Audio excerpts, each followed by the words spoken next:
बड़ी खबर जुलाई 2026 और अगस्त 2026 के दौरान राशन कार्ड रखने वाले सभी लोगों के लिए एक जरूरी जानकारी सामने आ रही है, जिसे हर राशन कार्ड धारक को समझना बहुत जरूरी है, क्योंकि राशन कार्ड से जुड़ी कई ऐसी बातें हैं जिनको लेकर लोगों के बीच अलग अलग तरह की बातें चल रही हैं। और इन्हीं बातों के बीच आज हम आपको साफ साफ बताएंगे कि असल में किन बातों पर ध्यान देना जरूरी है और किन गलतियों की वजह से आगे परेशानी हो सकती है। आप अगर राशन कार्ड का फायदा लेते हैं तो यह जानकारी आपके लिए बहुत काम की हो सकती है, क्योंकि एक छोटी सी लापरवाही की वजह से कई बार लोगों को मिलने वाली सुविधा में दिक्कत आ सकती है। सबसे पहले बात करते हैं उस खबर की जिसकी चर्चा इन दिनों काफी ज्यादा हो रही है। कई जगहों पर यह बात कही जा रही है कि अब हर राशन कार्ड धारक को पहले से ज्यादा अनाज मिलने वाला है और जो मात्रा पहले मिलती थी उसमें बढ़ोतरी कर दी गई है। लेकिन इस बात को समझना बहुत जरूरी है कि हर खबर को सुनकर तुरंत सही नहीं मान लेना चाहिए, क्योंकि राशन की मात्रा राज्य और कार्ड की श्रेणी के हिसाब से अलग अलग नियमों पर निर्भर करती है। जुलाई 2026 और अगस्त 2026 में राशन कार्ड से जुड़ी जानकारी को लेकर लोगों को सबसे पहले अपने कार्ड की श्रेणी और अपने राज्य के नियमों को समझना चाहिए, क्योंकि अलग अलग प्रकार के राशन कार्ड के लिए अलग व्यवस्था हो सकती है। अगर आपके पास सामान्य राशन कार्ड है या आप किसी विशेष श्रेणी के राशन कार्ड के अंतर्गत आते हैं तो आपको मिलने वाले लाभ की जानकारी सही जगह से करनी चाहिए। अब बात करते हैं अंत्योदय राशन कार्ड यानी एएवाई कार्ड की, क्योंकि इस कार्ड को लेकर एक महत्वपूर्ण बदलाव की चर्चा सामने आ रही है। अंत्योदय कार्ड उन परिवारों के लिए होता है जो सबसे कमजोर आर्थिक स्थिति वाले परिवारों में आते हैं। पहले इस कार्ड पर परिवार के सदस्यों की संख्या के बजाय तय मात्रा के आधार पर राशन मिलने की व्यवस्था रही है, जिसमें परिवार में एक सदस्य हो या ज्यादा सदस्य हो, राशन की मात्रा तय रहती थी। लेकिन अब इस व्यवस्था में बदलाव की संभावना को लेकर चर्चा चल रही है, जिसमें प्रति व्यक्ति के हिसाब से राशन देने की बात कही जा रही है। उदाहरण के तौर पर अगर किसी परिवार में 5 सदस्य हैं तो 5 सदस्यों के हिसाब से राशन की गणना हो सकती है, और अगर परिवार में 10 सदस्य हैं तो संख्या के अनुसार राशन मिलने की बात कही जा रही है। हालांकि इस तरह के बदलाव को लागू होने की स्थिति राज्य और सरकारी नियमों के अनुसार ही स्पष्ट किया जाएगा। अब यहां सबसे जरूरी बात यह है कि राशन कार्ड रखने वाले लोगों को अपने कार्ड से जुड़ी जानकारी को सही रखना होगा, क्योंकि आने वाले समय में राशन व्यवस्था को और ज्यादा पारदर्शी बनाने के लिए कई जांच प्रक्रियाएं चल रही हैं, और इसी वजह से राशन कार्ड धारकों के लिए कुछ जरूरी काम पूरे करना आवश्यक बताया जा रहा है। अगर आपका राशन कार्ड है तो एक काम को बिल्कुल नजरअंदाज मत कीजिए, क्योंकि इसी से आपकी पहचान और पात्रता की जांच जुड़ी हुई है, और वह काम है ई-केवाईसी यानी पहचान की पुष्टि प्रक्रिया।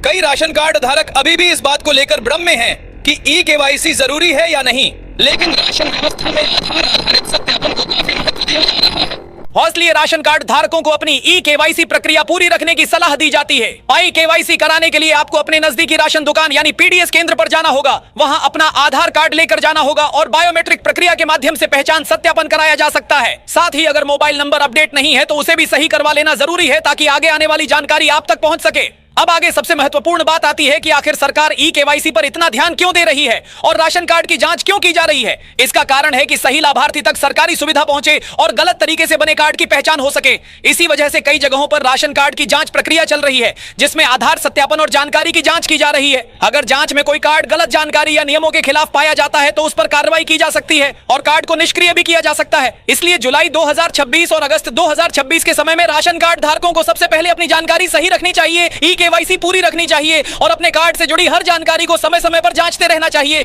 क्योंकि सही जानकारी रखने वाले लोगों को ही सरकारी सुविधा बिना रुकावट मिलती है। लेकिन अभी एक और बड़ी बात बाकी है, क्योंकि राशन कार्ड में सिर्फ ई-केवाईसी ही नहीं बल्कि फर्जी कार्ड की जांच, वन नेशन वन राशन सुविधा और दूसरे कई बदलाव भी जुड़े हुए हैं, जिनके बारे में हर राशन कार्ड धारक को जानना जरूरी है। आगे हम आपको बताएंगे कि फर्जी राशन कार्ड पकड़े जाने पर क्या हो सकता है और दूसरे राज्य में रहने वाले लोग अपने राशन का फायदा कैसे ले सकते हैं। इसलिए इस जानकारी को ध्यान से समझना बहुत जरूरी है, क्योंकि छोटी सी जानकारी कई लोगों के लिए बड़ी मदद साबित हो सकती है। अब बात करते हैं राशन कार्ड से जुड़ी एक और जरूरी जानकारी की, जिसको लेकर जुलाई 2026 और अगस्त 2026 में बहुत सारे लोगों के मन में सवाल हैं, क्योंकि आज के समय में बहुत से परिवार अपने गांव से दूर दूसरे शहरों में रहकर काम कर रहे हैं और ऐसे लोगों के लिए राशन लेने की सुविधा को आसान बनाया गया है। आपको बता दें कि अब राशन कार्ड सिर्फ एक जगह तक सीमित नहीं रह गया है, बल्कि वन नेशन वन राशन की सुविधा के माध्यम से पात्र व्यक्ति देश के दूसरे हिस्से में भी राशन का लाभ ले सकता है। साफ शब्दों में समझें तो अगर किसी व्यक्ति का राशन कार्ड एक राज्य का बना हुआ है और वह रोजगार या किसी दूसरे कारण से दूसरे राज्य में चला जाता है तो उसे वहां भी राशन लेने की सुविधा मिल सकती है, बशर्ते वह योजना के नियमों के अनुसार पात्र हो। मान लीजिए कोई परिवार झारखंड में रहता था और काम के लिए दिल्ली, महाराष्ट्र या बेंगलुरु जैसे शहरों में चला गया, तो ऐसी स्थिति में उसे अपने राशन कार्ड का लाभ लेने के लिए दोबारा नया कार्ड बनवाने की जरूरत नहीं पड़ सकती, क्योंकि वन नेशन वन राशन जैसी सुविधा इसी समस्या को आसान बनाने के लिए शुरू की गई है। लेकिन यहाँ एक बात बहुत ध्यान देने वाली है कि राशन कार्ड में दर्ज जानकारी सही होनी चाहिए, आधार से जुड़ी जानकारी पूरी होनी चाहिए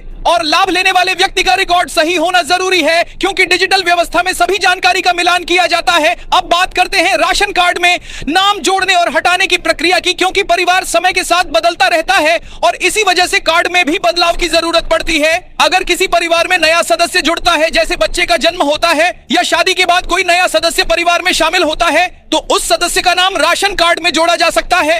वहीं अगर परिवार के किसी सदस्य की मृत्यु हो जाती है या किसी कारण से उसका नाम हटाना जरूरी हो जाता है, तो राशन कार्ड से नाम हटाने की प्रक्रिया भी की जा सकती है। पहले ऐसी जानकारी अपडेट कराने के लिए लोगों को काफी परेशानी का सामना करना पड़ता था, लेकिन अब कई जगहों पर ऑनलाइन माध्यम से भी राशन कार्ड में बदलाव करने की सुविधा उपलब्ध कराई जा रही है। यानी घर बैठे भी आप राशन कार्ड से जुड़ी कुछ सेवाओं के लिए आवेदन कर सकते हैं। हालांकि प्रक्रिया राज्य के नियमों और उपलब्ध ऑनलाइन सुविधा के अनुसार अलग हो सकती है। अब सबसे जरूरी सवाल यह है कि अगर किसी व्यक्ति का राशन कार्ड बंद हो गया है या राशन मिलने में परेशानी आ रही है, तो उसे क्या करना चाहिए। ऐसी स्थिति में सबसे पहले अपनी जानकारी की जांच करनी चाहिए। देखना चाहिए कि आधार लिंक है या नहीं, ई-केवाईसी पूरी है या नहीं, परिवार के सदस्यों की जानकारी सही है या नहीं और मोबाइल नंबर अपडेट है या नहीं। कई बार जानकारी अधूरी होने या रिकॉर्ड में समस्या होने की वजह से राशन कार्ड से जुड़ी परेशानी सामने आ सकती है, इसलिए समय रहते अपनी सभी जानकारी सही रखना बहुत जरूरी है। इसके अलावा राशन कार्ड का लगातार उपयोग करना भी जरूरी माना जाता है, क्योंकि लंबे समय तक कार्ड का इस्तेमाल नहीं होने पर भी रिकॉर्ड की जांच की जा सकती है। जुलाई 2026 और अगस्त 2026 में राशन कार्ड रखने वाले सभी लोगों को यह समझना चाहिए कि अब राशन व्यवस्था पहले से ज्यादा डिजिटल और जांच आधारित हो रही है, इसलिए किसी भी तरह की गलत जानकारी देना या गलत तरीके से लाभ लेना परेशानी पैदा कर सकता है। अब अगर किसी परिवार के पास अभी तक राशन कार्ड नहीं है और वह गरीब परिवार की श्रेणी में आता है, तो उसके लिए भी आवेदन की सुविधा मौजूद है। नया राशन कार्ड बनवाने के लिए परिवार के सभी सदस्यों की सही जानकारी देना जरूरी होता है। सबसे पहले परिवार के सदस्यों के आधार कार्ड की जरूरत पड़ सकती है। इसके अलावा आवेदन करने वाले व्यक्ति का मोबाइल नंबर होना चाहिए, ताकि जरूरी सत्यापन किया जा सके। निवास प्रमाण के लिए वोटर आईडी, बिजली बिल या अन्य मान्य निवास प्रमाण पत्र की जरूरत पड़ सकती है। परिवार के सभी सदस्यों का नाम, उम्र और आपस में संबंध जैसी जानकारी आवेदन में देनी होती है।